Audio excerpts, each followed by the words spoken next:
Hey, hi everyone. Welcome to today's webinar with Mirae Asset. I'm super excited to host a special guest today.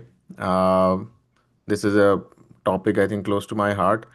I've been building iNRI for the past 2 years, and I think now we are finally able to see a lot of promise coming out of Gift City. And today I'm thrilled to kind of hear and learn more from Vaibhav Shah. He leads and heads a product and business strategy at Mirae, and I'm super excited to be, hosting him today. So with that, welcome, Vaibhav. Um, Thanks, Emmett, for inviting me. yeah, and I want to say a couple of lines about Vaibhav. He has been in the financial markets for more than 20 years now, and has been with Mirae for more than 15 years almost. And he's a chartered accountant and an MBA finance by qualification, and brings in extreme knowledge and experience with his career today. But before we move or dive deeper, I want to quickly talk about INRI and share what we do. So INRI started in 2023 with the vision to bring together all NRIs and make life easy for them, particularly with cross-border finances. I I've been an NRI myself, and have been in the US for 8.5 years now. And through my personal journey, I've seen the challenges of trying to manage my money cross border across US and India. And I thought, like, hey, this is not a challenge for me, but for the 35 million Indians living around the world. And with that in mind, I thought, like, hey, we should do something about it. We should build something, an exclusive platform for this specific community. We started with investments as the first product, offering mutual funds, and that has been just the start. And since then, we've added a ton of products in 23, 24, and now in 2025. With 2025 almost coming to an end, we are excited to be hosting this one last webinar with Mirae Asset and launching Gift City Fund with them. And yeah, with that, over to you, Weber. Yeah, thanks, Hemant, for your generous introduction, and thanks everyone for joining in today on a Saturday. So, like maybe Hemant mentioned, I'm also very super excited to talk about Gift City because it's a very new, interesting initiative which is there. Just give me 1 second. Yeah, sure.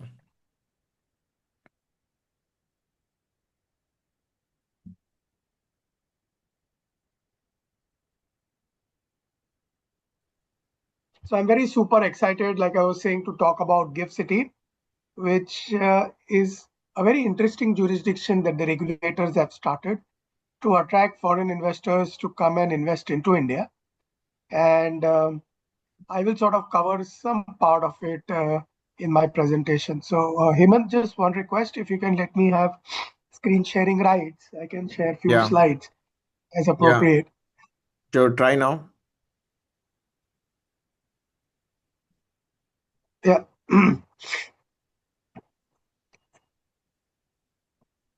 So, just before the slides start, essentially all of you know that Indian market has been one of the best performing markets globally.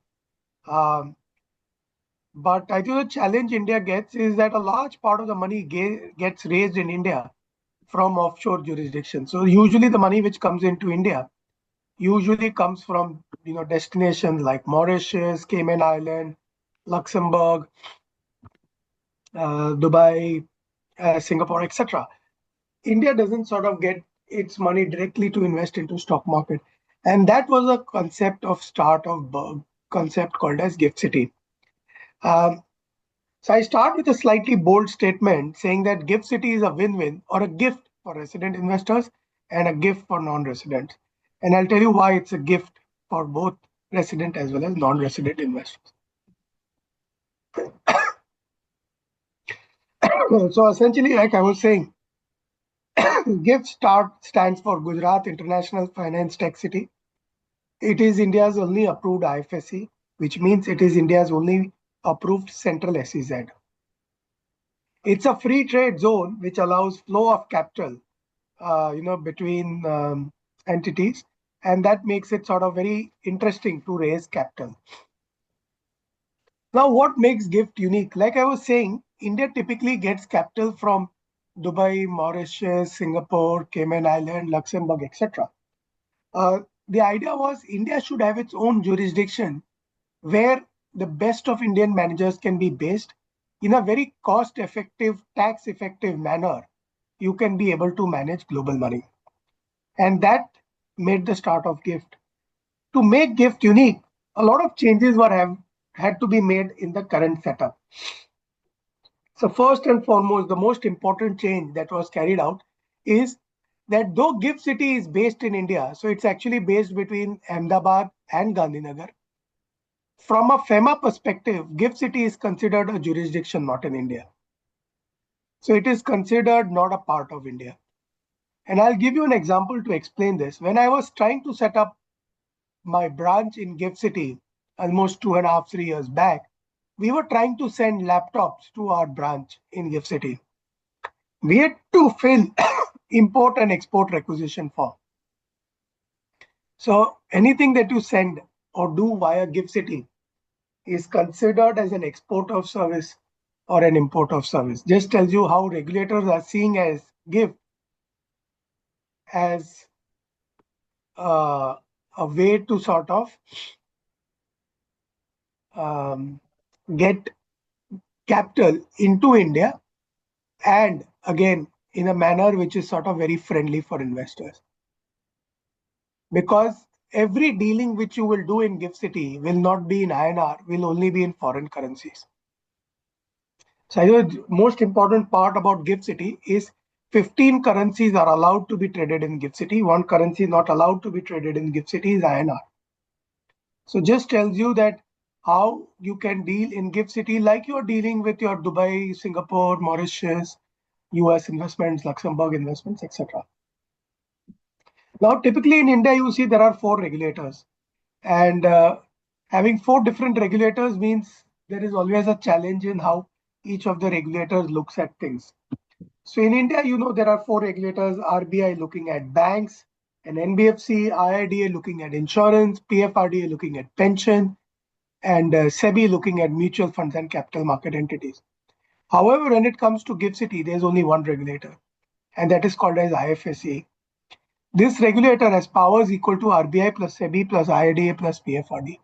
So it's a unified regulator, and the idea is that that regulator gets enough powers to make life easy for investors to invest into India rather than having multiple regulators and multiple regulations.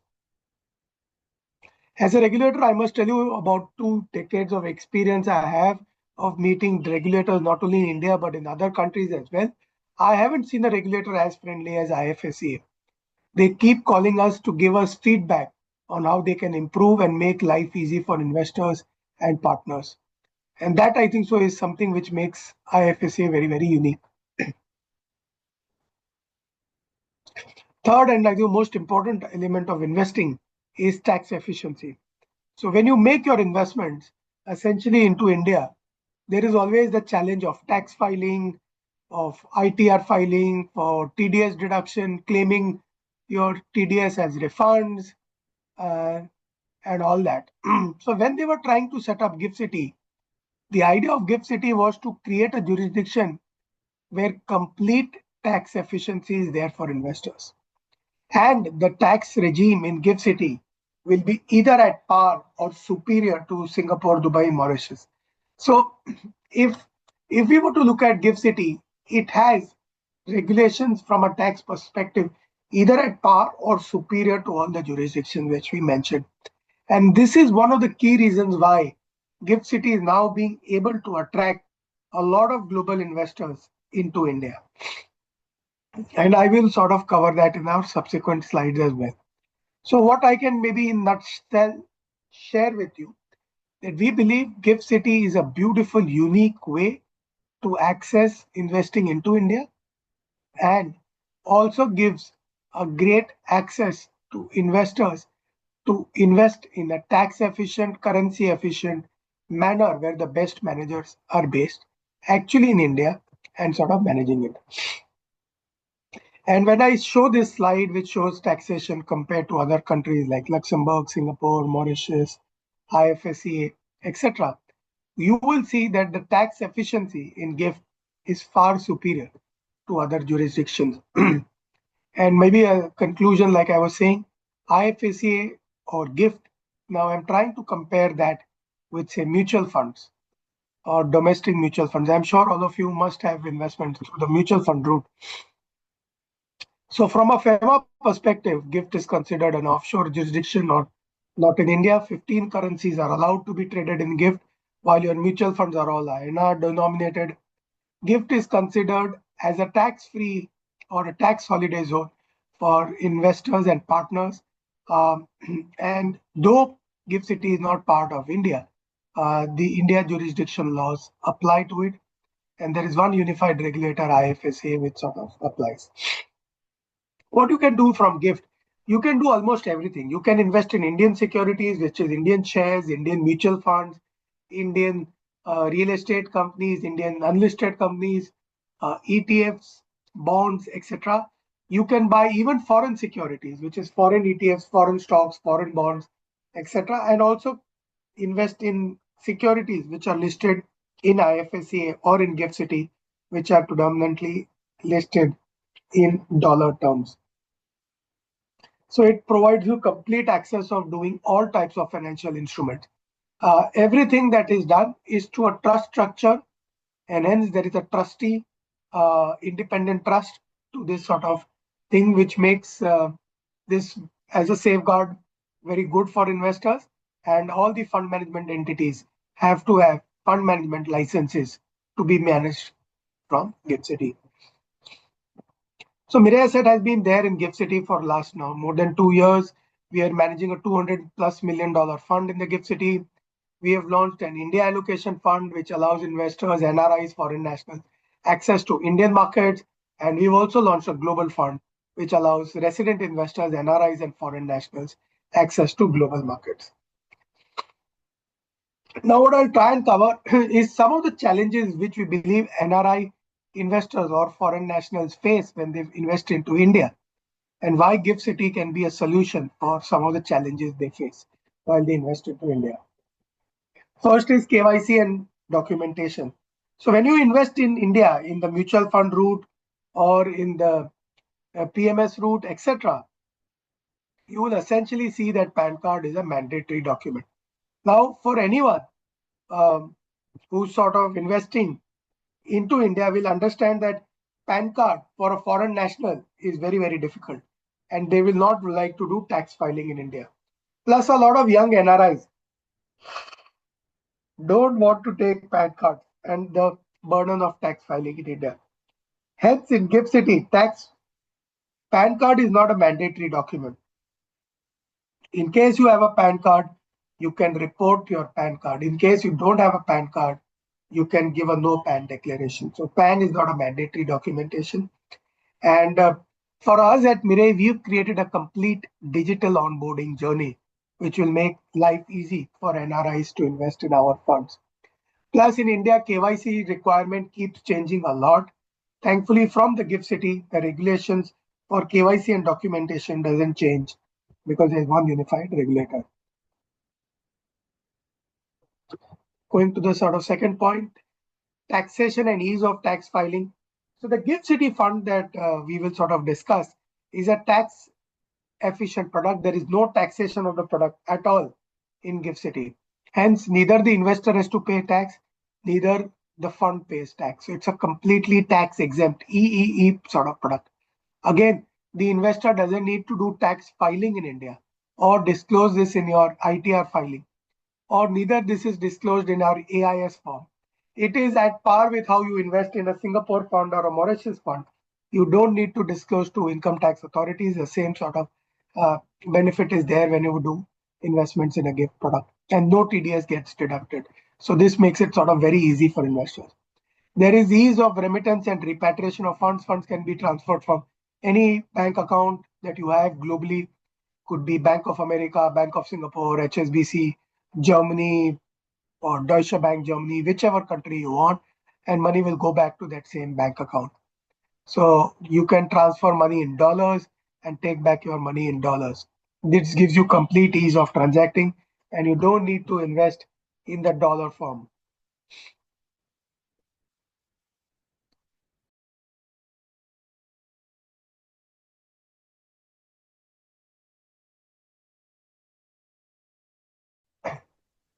And then going to the sort of last part, currency, like I mentioned, you will invest in dollars and get back your money in dollars. So that's one of the most easiest tax efficient ways for you to invest in the Indian market. Currency risk cannot be mitigated, but currency conversion cost can be mitigated. So the currency conversion from dollar to INR and INR to dollar is done by the fund. So an investor typically pays 1.5% currency conversion cost, which will be borne by the fund, and it is significantly lower because we have large mandates with some of the banks, and the cost can be mitigated. What makes our product unique? We were the first ones with a fund of fund structure. We have now a product, almost 18 months of track record to showcase complete tax efficiency, no tax filing in the required in India, investment across market caps, themes in India. So you get a complete exposure of all countries' themes within a portfolio dynamically managed based on our views on large cap, mid cap, small cap. The fund has a digital onboarding, and we have approval in both Dubai and Singapore for marketing it as a private fund. What we essentially do is that 80 to 100% of the exposure is based on market cap, which is either large, mid, or small, and about 20% is thematic, which is on themes. Now, what will be the allocation? Large cap will be a minimum of 40, could be maximum of 60, mid cap 20, 40, small cap 5, 20. It gives you a flavor of large, mid, small. The underlyings are all different. So for the large cap, you'll have a different fund. For mid cap, you'll have a different fund. For small cap, you'll have a different fund. And so for themes. Themes could be also as low as zero. Now, the idea of taking different funds is so that you are not dependent on one fund and performance of one fund. Say in case one fund doesn't perform, you don't get impacted. We have the flexibility of changing the fund based on market movement. So you have that advantage that your performance is linked to the flexibility that we can choose on which fund that we can manage. So we are an open architecture fund. We believe we want to give you options. So we choose funds which are either quartile 1 or quartile 2. If they are Mirae Asset, so be it. If not, so be it. Idea is that those funds should be able to deliver 2 to 4% alpha over the benchmark, and that should help you give you alpha. In the last 12, 18 months that we've changed two allocations already in our live portfolio. We exited one of the small cap funds and allocated to another small cap fund. And we had investments in a theme which we made it into zero. So it is dynamically managed and not static. Like you can see this chart, we wanted to show you that the dynamic allocation remains for this product. And because of this, we've seen when we backtest these returns, the returns of the fund have been significantly high. It has been able to deliver 4-6% alpha consistently over the benchmark. Even our live portfolio has been able to deliver 2 to 4% alpha compared to the benchmark. Now, the reason we are able to do it is because we, like I mentioned, gave you the flexibility of changing allocation. Sorry. Between market caps and themes, and that in a dynamic manner. Now, how do we change allocation between market caps and themes? So we have a quant model running on factors, which is valuation and momentum. So looking at both forward valuations and momentum factors, we decide which market cap segment, whether it's large cap, mid cap, or small cap, should get higher weightage and which segment should get how much allocation. Like I showcased to you, the allocation range is actually dynamically managed by us. And because of this dynamic allocation, we believe we are able to add alpha. We believe alpha comes on two aspects for us. One is the fund delivering the alpha, and second, the allocation effect could also help deliver alpha. So over long periods of time, over 3-5 years, we believe both allocation and selection effect can deliver significant better investment journey for investors. investors will be able to access investing via Gift City in a very easy manner. And like I mentioned to you, KYC is very straightforward, digital onboarding, taxation is very straightforward, there is no taxation. Uh, Tax, if any, applies in your home country and not in India. So in India, it is completely tax efficient and no need for tax filing. There is complete ease of remittance and repatriation. You don't need to invest from your NRO account. You don't need to give a purpose for your investments. And your currency risk is mitigated because you invested dollars and take back your money in dollars. Idea was to just quickly introduce why we believe Gift City is a boon for NRI investors and why we believe Gift City can be a great way for NRIs to invest into India. Of course, there are few products which are available, and I'm sure the Hemant and his team can give you better ideas. And we just showcased a fund quickly to you. Uh, our idea was to give you a brief 15-20 minutes presentation, and happy to sort of take as many questions as possible.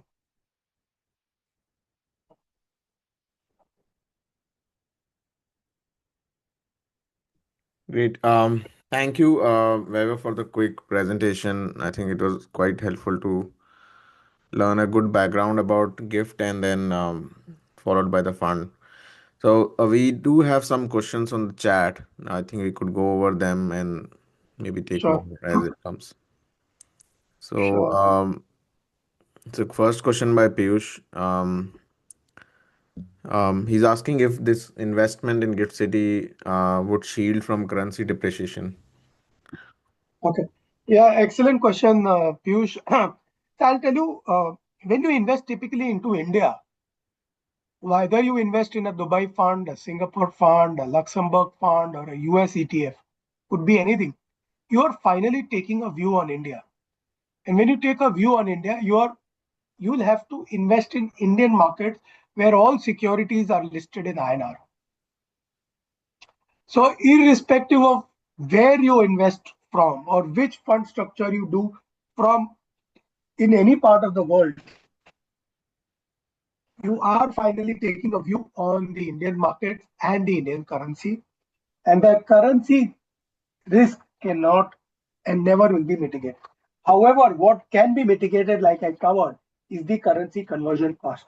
So when you see the rate currently like 90 on the currency, when you buy and sell currency, you will get a rate maybe 89 or 91, depending whether you buy or sell, or maybe could be 88 half or 91 half. But when we try and do the transactions through the Gift City, we sort of get a transaction rate which is as closer to 90 as possible. So currency conversion cost of maybe 1.5% can be make it mitigated to a large extent, but not the currency view. Hopefully, sort of that answers your question. There's a question from Akhil. You said Gift City Fund is not required to pay tax by investors. If I understand, it's tax free in India and also in the country from where you invested. So, Akhil, I think on that part, uh, India can control what is the taxation of the fund in India, but India can't control what will be the taxation in the respective countries. So, hence, on this income, there is no capital gains arising at all in India, and it becomes tax free in India. Now, when it comes to your jurisdiction, it depends on which jurisdiction you come from. So many parts of the world, like Middle East, Southeast Asia, there is an exemption from capital gains, and hence you don't need to pay tax in your home country as well. However, if you come from countries like US and many parts of UK, where there is a capital gains tax, in which case you will have to pay tax in your respective jurisdiction. In our product, as if we don't take money from US NRIs. Question from Rashmi. Is there a minimum amount to be invested? Yeah, Rashmi, the minimum ticket size for a Gift City AIF is $150,000 and in multiples of $10,000. That's a requirement from the regulators in India on the minimum ticket sizes which are there.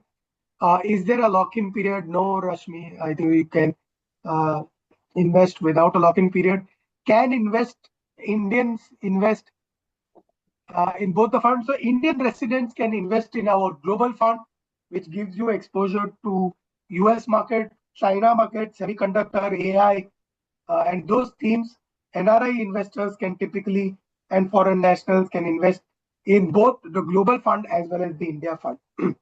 Indian residents cannot invest back in the India fund, which is denominated in INR because in dollars, because sort of considered round tripping that and Indian residents can only invest in global markets.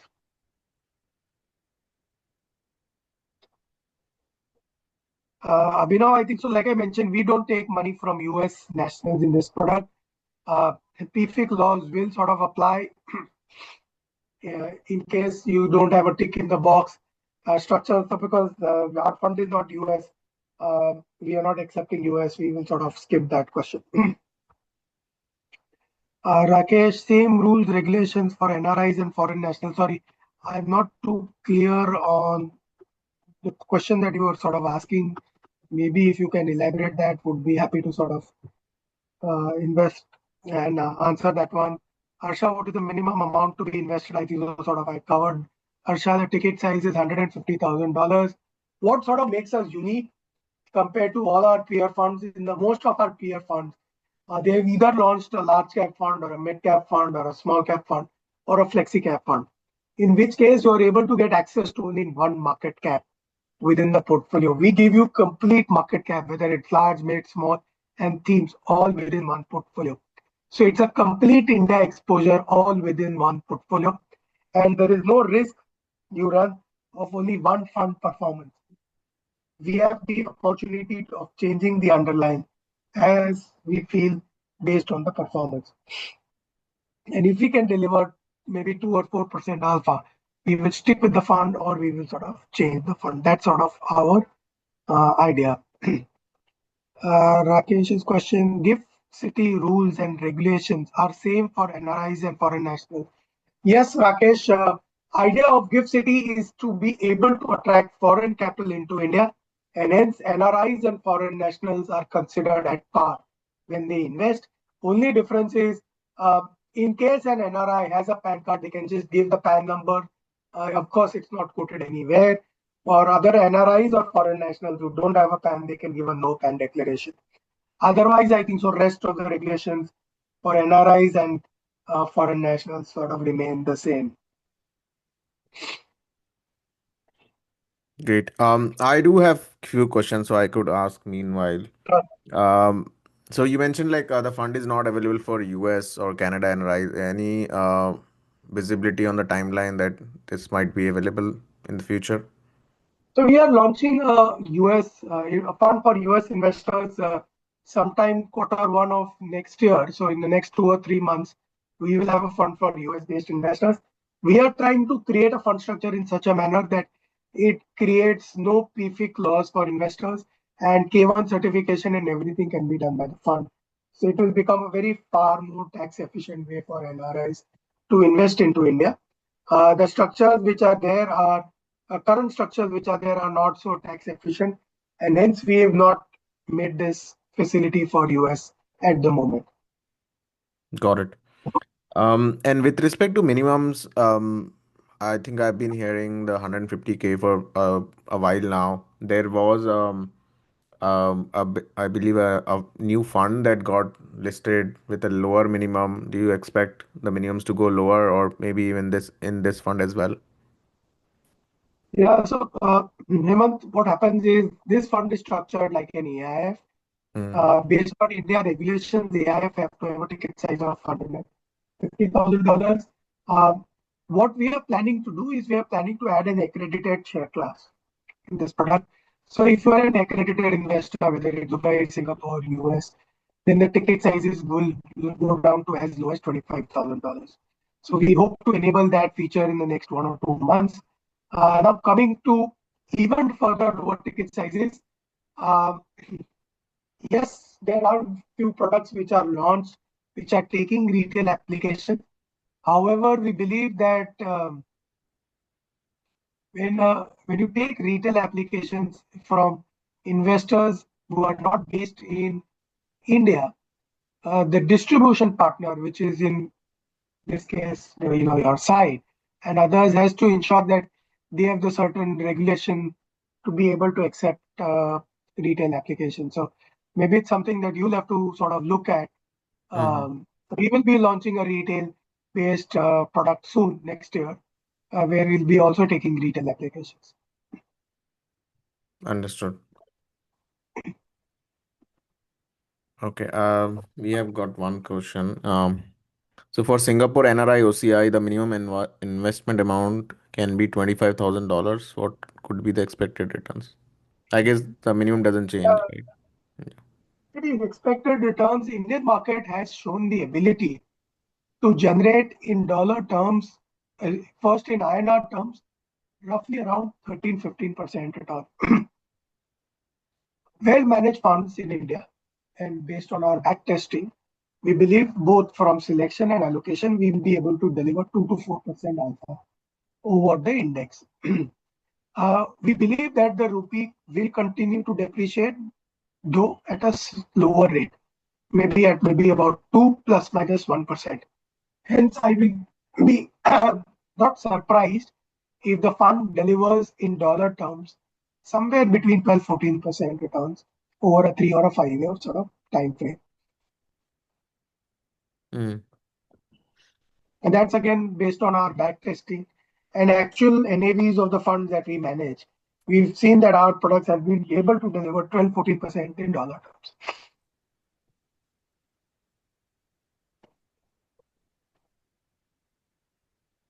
Right.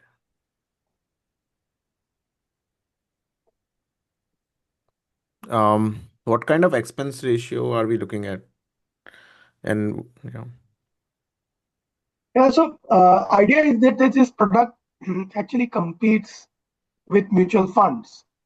So idea is that the cost structure that you invest through a platform into through a distribution platform into India, the cost structure for the gift city product will be in line with that and will not be expensive.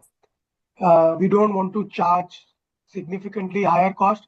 Otherwise, investors are happy investing to the mutual fund route. Hence, the cost will be more or less on similar lines. Could be 10-20 basis points higher on regular plans compared to when they invest in the mutual fund route. Mm. And would there be any direct funds here compared to regular or just one fund?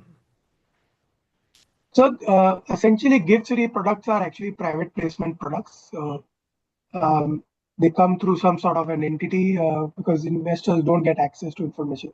So they could come through you, and depending on how you sort of put in the transaction, that can be coming to your investors as well.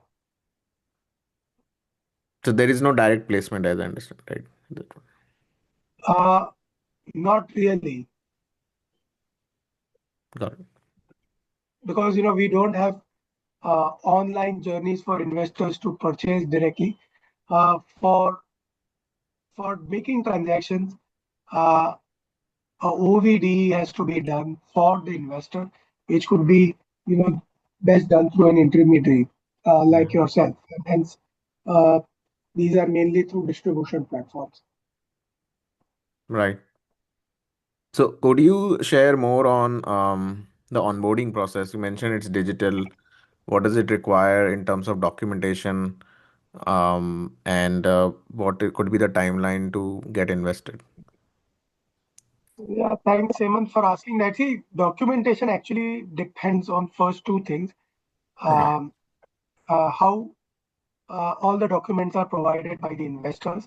We've seen typically applications, uh, see, online journey, in mutual funds or in India ഏ can be done very എന്റെ കാലിൽ fast. So, കൊടുക്കുന്നത് ഇന്ന് നീ കിടക്കുന്നില്ലല്ലോ. Please mute yourself if you're not. Okay. yeah, so online journey for us is, I would say, not a challenge at all.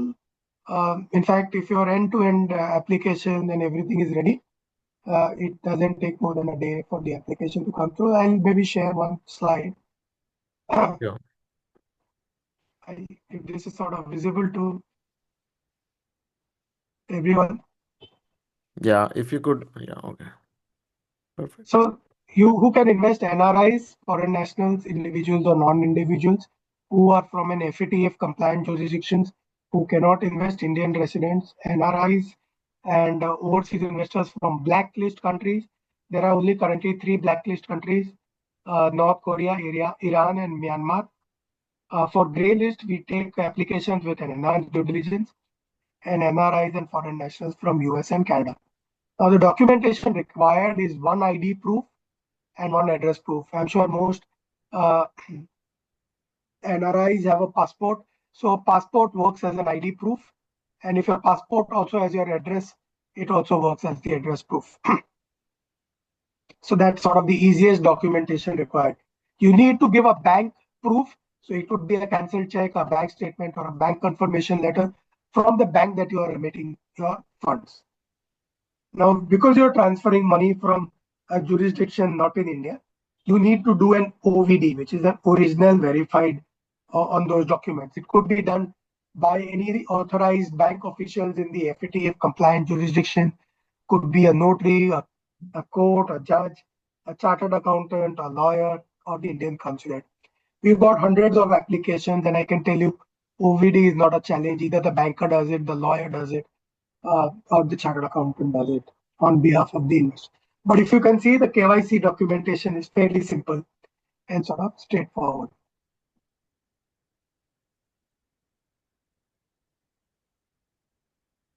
Got it. Uh, okay, I think there's a question by Rashima.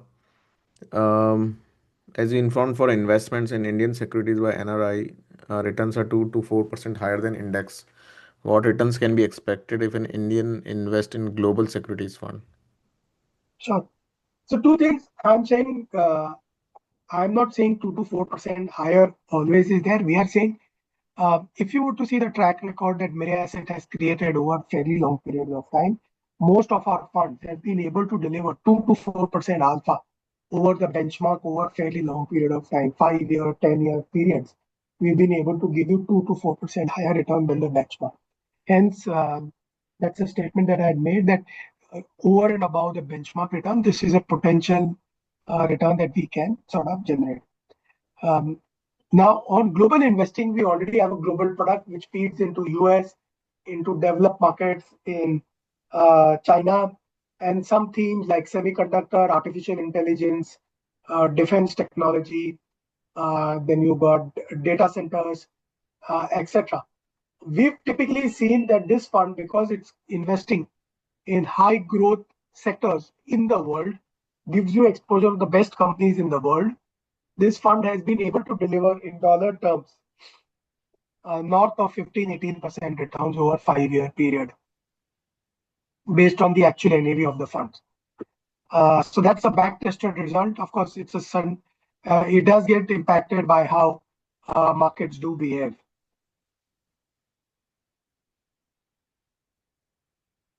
Yeah. Mhm. So we have another question by Akhil. I think just more clarification on Yeah, EE. so Akhil, I sort of read your question. So E sounds like similar to a DTA arrangement, which avoids double taxation. So you are absolutely right on that one, Akhil. But see, I'll tell you, DTA arrangements, most countries, most NRIs didn't even know DTA agreements were there. So I know a lot of NRI clients in Dubai didn't claim their capital gains benefit in their tax filing. Even TDS was deducted for them. Tax filing had to be done by them. They have to take a TRC, they have to do 10F filing, then they have to do advanced tax filing and all the other sort of requirements. When you come through a gift city structure, nothing of this is required. So even if you are from a DTA compliant jurisdiction, whether it's Middle East, Singapore, it's straight like coming in a fund and just moving out, completely tax efficient. So if you invest through a Luxembourg-based product, for example, a Lux product ends up paying 12.5% long-term and 20% short-term tax. That gets adjusted in your NAV. Now investors don't know that it gets adjusted in the NAV, and hence the returns of the fund are lower to that extent. When you invest in India through the mutual fund route, like I mentioned, there are a lot of challenges that you will have to do for you to get the complete tax exemption and tax filing advantages, which is not required at all, and the ease of investing is far superior. Mm. Again, you can consult your tax consultant or advisor for this. We've done our research. This is based on our understanding on this sort of subject.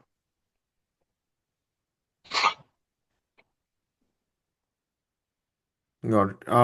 So I think I have question maybe on the gift city outlook that you see, let's say in the next 2 years, like maybe by end of 2026 or and then by 2027. What do you see like on major you know outcomes from gift city? What could we expect? Yeah. So, Hemant, I can tell you, Gift City is growing strength to strength. I remember when I had gone to Gift City maybe about 2 years back, it was very small uh, in stature, very few Mm. uh, asset managers were there. The entire ecosystem was small. What has happened over the last few years? A lot of fund houses have started moving their Mauritius, Singapore, Dubai funds to Gift City. So rather than manage it from Singapore, Dubai, Mauritius, Cayman, Luxembourg, pay high cost, taxation, and other challenges, you can manage and give significantly lower cost in a tax efficient manner. A lot of funds have already done this. A lot of funds are doing this. Um, the same time zone, the best of managers are there in Gift City to give you an experience on the ground. I believe that this jurisdiction has just started, and there is immense potential for this jurisdiction to compete with the likes of Singapore, Dubai, and all. I wouldn't be surprised if many jurisdictions like Mauritius, Dubai, Singapore lose a lot of market share to GIFT in the next few years. And to ensure that Indian residents are also not left behind, we are also able to give Indian investors access to global investing, which you currently cannot do through the mutual fund route. So if Mm. you see on the mutual fund route, most of our funds are closed for subscription. Mm. But from the gift city route, you can invest in global markets as well. So it's becoming a two-way sort of mechanism for NRIs, foreign nationals, to access India, for Indian residents to also access global investing, and also allow NRIs and foreign nationals to invest into global markets from Gift City. So you can see it's a complete 360 sort of degree solution, and it's across asset classes. I think so there is huge potential in the way Gift City can evolve over the next few years. And Yeah. I think so for NRI investors, especially, I think so this remains as one of the best ways to access Indian markets. No, I totally see the big potential, and that's where I think I feel so excited. Like every other month, I hear some news. It's like, oh, this is now possible, and that kind of lifts my spirits. And with that, I feel like this will only be beneficial to the broader community which lives outside India. And so, apart from investment, I've been also hearing gifts is kind of welcoming, bank accounts or maybe FDs, and then maybe other kind of securities. Could you kind of maybe give a overview on that if uh, you have Yeah, yeah. sure.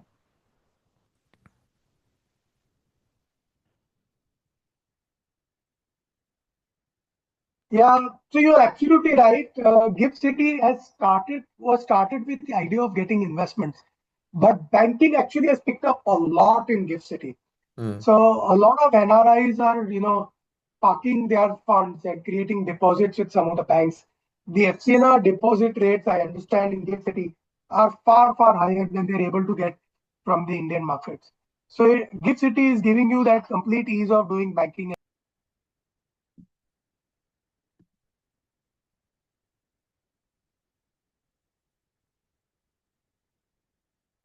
And I think so you will have banking and all the other systems giving you complete access of investing via Gift City.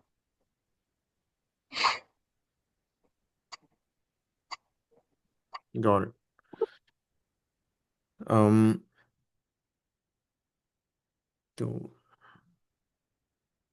I think we don't have any more questions. So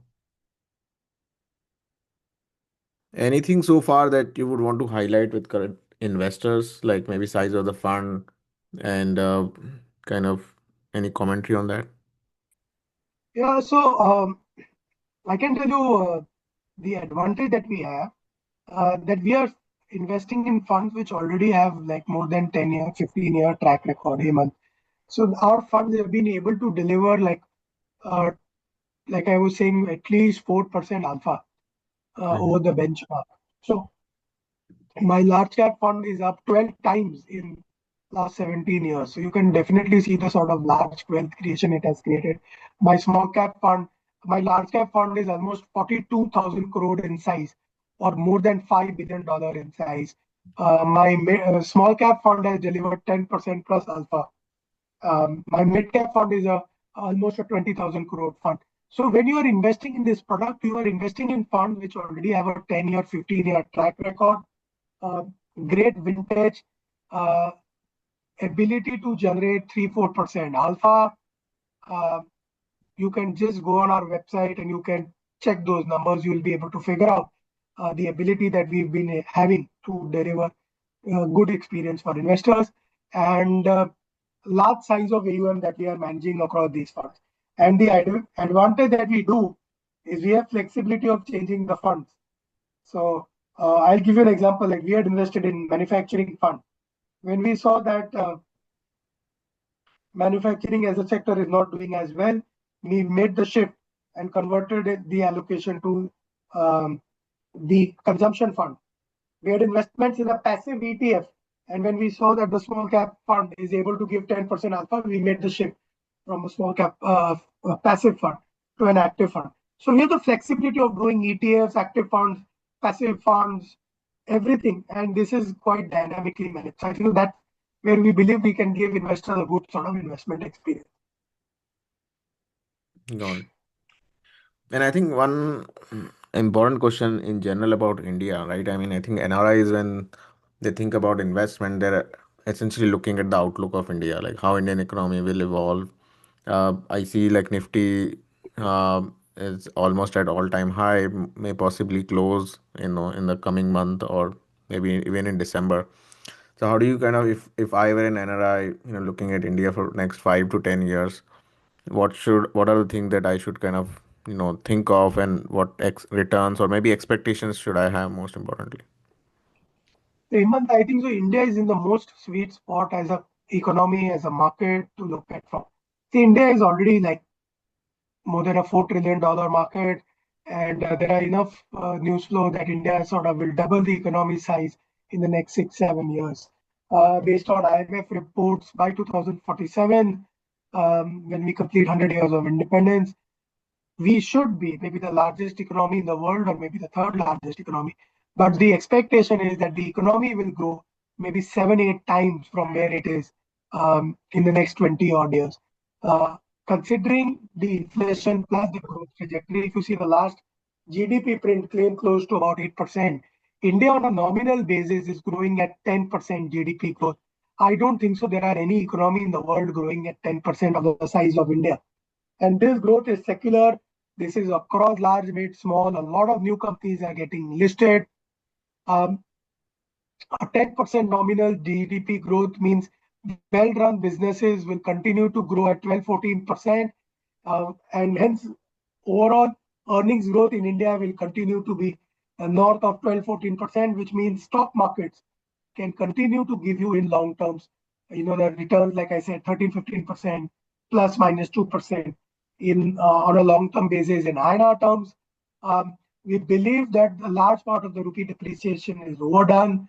Uh, Rupee based on inflation differential between India and US, and the interest rate differential between India and US might not move or depreciate to plus minus 1% from here. And hence, investors who access Indian markets can clearly see a double-digit sort of plus growth in this, and especially mid and small caps can do significantly better in this sort of market as well. So I think the outlook for India cannot be more positive, and India remains in the world sort of slow growth regime, one of the best places to be placed at and based in, and one of the markets you cannot not have as part of your portfolio. Yeah, no, that sounds extremely promising, and I think kind of resonates with what I believe, should happen or probably will happen in the next coming decade. We have one more question from Akhil. Do you have any sort of cat to or any other funds in Gift City which invest in unlisted equities? So next we are launching a product which will give access like a Cat 2 fund into unlisted securities.